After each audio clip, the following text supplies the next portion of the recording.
네, 안녕하세요. 여러분들의 구독과 좋아요로 이 채널이 유지되고 있습니다. 네, 영상 속도는 1.5배를 추천드리는 바이고요. 네, 이번 내용은 마이클 셀러의 비트코인 추가 매입과 그리고 중국 당국에서 NFT 거래소를 직접 출시를 하겠다라는 이야기도 있었고요. 그 다음에 뭐 중간중간마다 또 여러 이슈들이 좀 많이 나왔기 때문에 이렇게 한번 준비를 해보았습니다. 하나하나씩 같이 보도록 하시죠.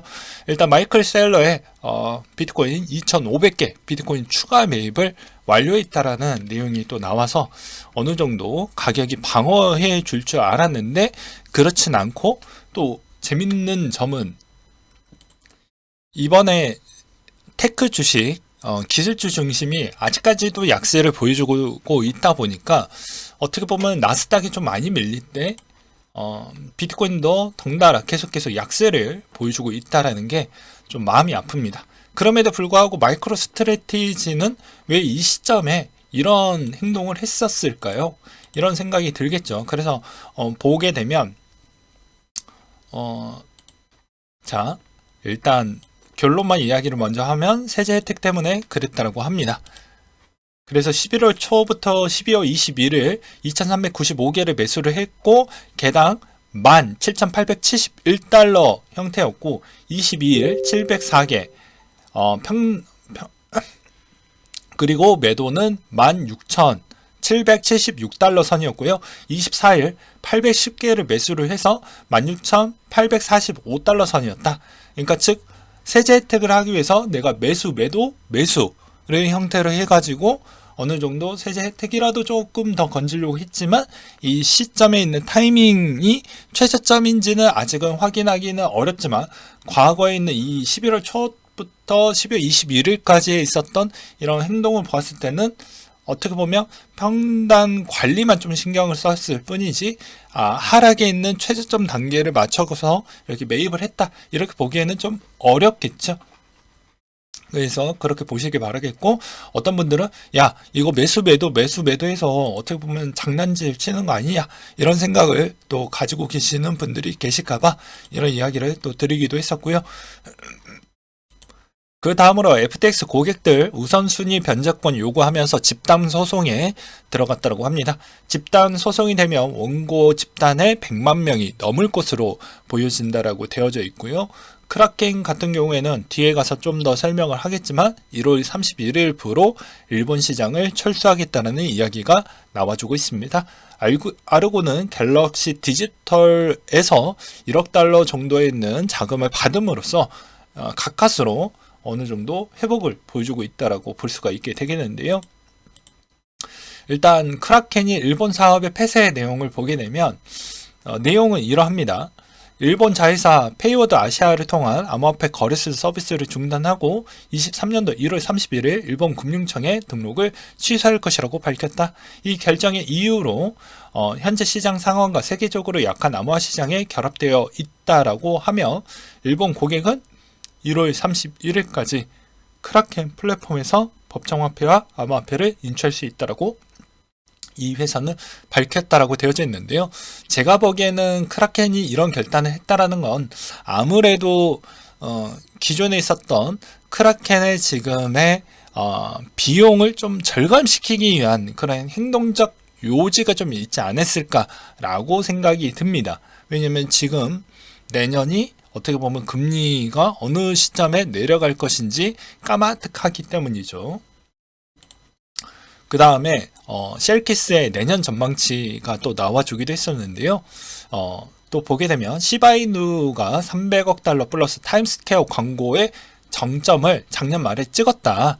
그래서 아무래도 재무학화 기업들은 코인 매물로 쏟아 나올 것 같고, 비트코인 점차 신뢰할 만한 기축 자산으로 다시 한번 반사적 이익을 받을 것이다 라는 의견을 또 남겨주기도 했었고요. 낙폭 과대 및 금과의 격차 축소의 움직임이 나올 수도 있다, 이런 이야기를 하기도 했습니다.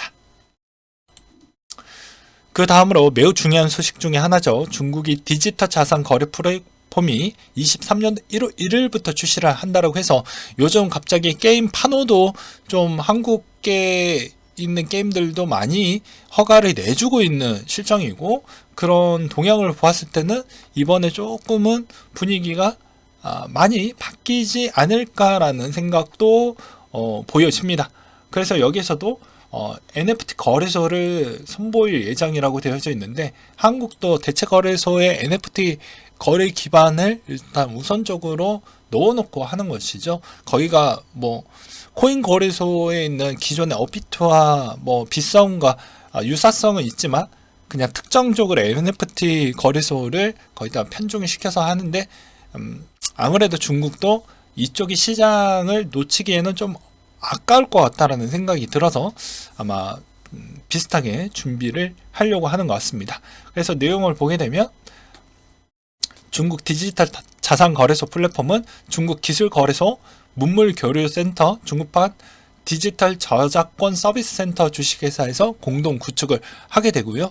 그리고 디지털 콜렉션과 저작권 등의 거래될 방침이라고 되어져 있기 때문에, 이 기준값은 아마 중국에서 진행하는 곳은 이쪽에서 공동 구축을 하고, 어떻게 보면 이쪽이 민간 쪽이 아니잖아요. 그래서 아마 이쪽에서 나오는 콜렉션과 저작권은 생각보다 신뢰도가 상당히 많이 쌓이지 않을까라고 생각을 합니다. 그래서 NFT 재산권으로 인정하는 부분이었기 때문에 아무래도 코인의 NFT 부분은 상당히 계속해서 논란의 여지가 계속 나오고 있지만, 시간이 지날수록 특정 NFT는 다시 한번 자산의 재평가를 받을 수가 있다라고 볼 수가 있겠고요. 코인이 아무리 뭐 다 망한다라고 하지만, 코인 시장 안에서도 그 시장 안에서도 충분히 성장 가능성이 있는 시장은 아직까지도 남아져 있기 때문에, 그런 점을 좀 유심하게 보셔라 라고 말씀을 드리고 싶습니다. 그 다음으로 BNB의 비콘체인 테스트넷 1호 아인슈타인 업그레이드를 실시를 한다고 하니까 가격이 생각보다 좀 방어가 될 것으로 보여지기도 하고요. 그 다음으로 해시레이트 추이를 보게 되면, 요즘 비트코인이 계속 하락을 하고 있는데 덩달아 해시레이트도 같이 빠져주고 있습니다. 즉 채굴 회사들이 제가 봐도 2023년도 6월 이전에 어느 정도 정리가 될 텐데, 그 시점에 주는 시그널의 마지노선은 제가 해시레이트를 유심하게 잘 보자, 이런 이야기를 하기도 했었죠. 그래서 계속해서 유심하게 봐야 될 것 같고요. 그 다음으로 캐피털 매니지먼트 최고 투자 책임자가 이런 의견을 또 남겼다고 합니다. 내년 하반기가 상반기보다 훨씬 더 나을 것 같다. 상반기에 증시 변동성이 매우 클 것이고, 소비자가 문제가 될 거고, 높은 인플레이션과 연준의 이런 일들을 소화를 하면서 소비를 줄일 것으로 보여진다. 중국의 경제 활동 재개는 장기적으로 낙관적이고, 지금은 의료 위기에 어려움을 겪고 있기 때문에 다른 선진국들에 비해 뒤처져 있다. 현 시점에서는 중국에 투자하는 것이 좋지 못할 것 같다. 이 이야기를 저는 보면서 느꼈던 점이 무엇이 있었냐면, 생각보다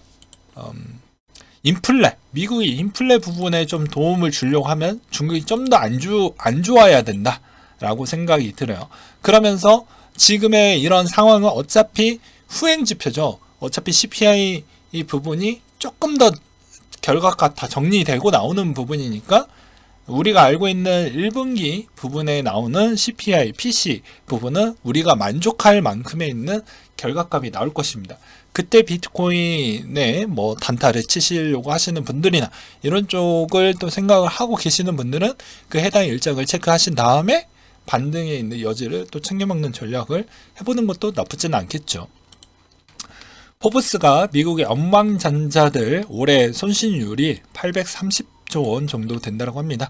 1등은 머스크 형이라고 하고요. 미국 기업인들 내년 경기 침체 전망을 내놓기도 했었고, 미 경제학자 경기 침체 원인은 임금 상승 억제 쉽지 않을 것 같다. 제가 계속 이야기를 했지만, 이게 물가가 9에서 4까지 내려가기에는 빨리 내려갈 수 있단 말이에요. 근데 도착 지점이 거의 가까워지면 뭐라고 했죠? 장기 추이에 있는 목표 추이는 2%인데 3에서 2 내려가는 시점이 빠를 것 같습니까? 아니라는 것이죠. 그 이유는 무엇이라고 했죠? 임금이 생각보다 한번 올리면 롤백이 안 된다고 했죠. 그렇기 때문에 쉽지가 않을 걸로 저는 생각을 합니다. 그래서 올해에서는 인플레 발표와 금리 인상 추이는 강도를 상당히 높게 해야 목표치의 근접치만큼 빨리 내려갈 수 있어야 하반기 대비보다 도달을 했었을 때 생각보다 좀 더 유연하게 좀 대처할 수 있고 여유롭게 좀 여유로운 마음가짐으로 할 수가 있는데, 만약에 그렇지 않았을 경우에는 일정이 다 꼬여 버리게 됩니다.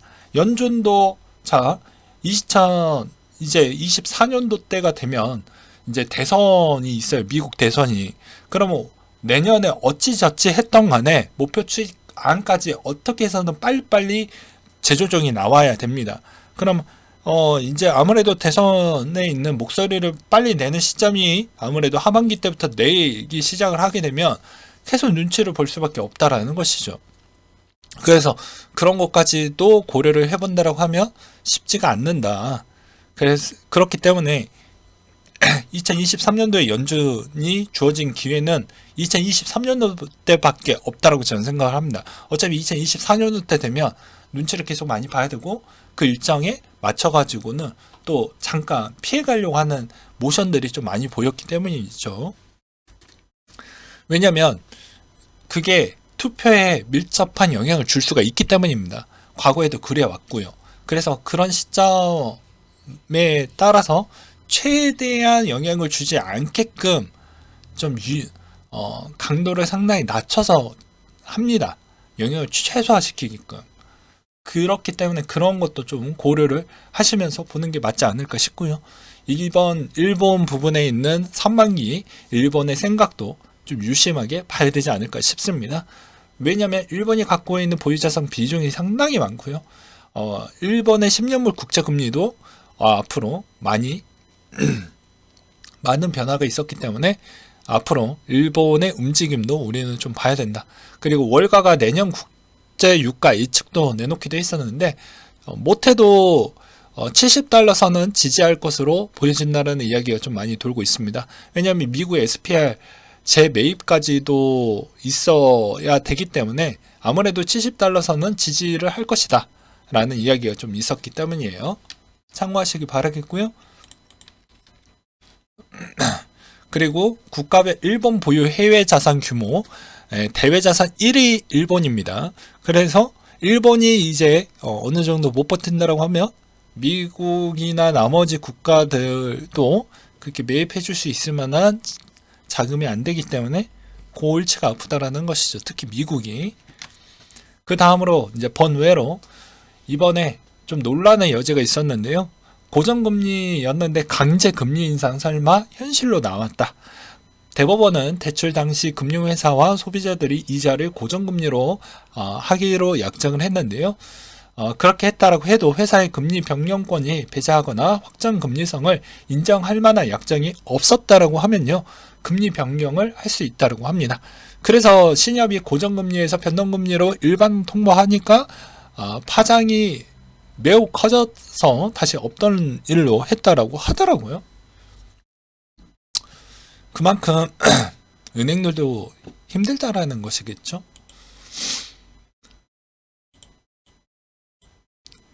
경기도에서 국내 최초 비트코인 체납자 가상자산 추적을 해서 이거를 해결을 보겠다라는 것과 마이클 셀러 비트코인 라이트닝 솔루션 내년에 출시를 하니까 기대를 해봐라 이런 이야기가 있었고요. 내년에 암호화폐 사용 인구는 8억 명 정도가 될 거라는 크립토닷컴의 최신 보고서를 인용을 해서 설명을 드리기도 했습니다. 그리고 마지막 내용인데요. 항상 투자를 했으면 성공할 때까지 간다라고 했습니다. 이 내용이 전혀 우리와 관계도가 없다라고 보기에는 어려워요. 여기 뭐라고 써져 있냐면, 자, 투자의 실패를 손해를 많이 봤다. 근데 이 투자 실패 내용을 잘 보니까 코인 주식 투자를 좀 했다라고 하더라고요. 이분께서. 근데 이분이 전략으로 이제 마지막 기회다라고 생각을 해서 스피터를 했는데 제 지인들도 이걸 좀 많이 했습니다. 출고율 100%를 보고 이제 이 1등이 아직 안 나왔던 걸 확인을 한 거죠. 그래서 배우자와 2주 3주 전에 스피터 2000을 위주로 구매하기 시작을 해서 계속해서 찾아서 1등 당첨이 되었다라고 합니다. 근데 이거 보면서 느낀 점은 무엇이냐? 계속해서 본인이 해결할 수 있는 방식과 확률을 계속해서 높이는 전략을 찾고 찾다 보니까 겨우겨우 찾았다라는 것이죠. 그래서 여러분들도 만약에 코인 시장 안에서도 도전을 했으면 성공할 때까지 가는 겁니다. 네, 성공할 때까지. 물론 문제가 있는 코인을 제외하고 이야기를 하는 거예요.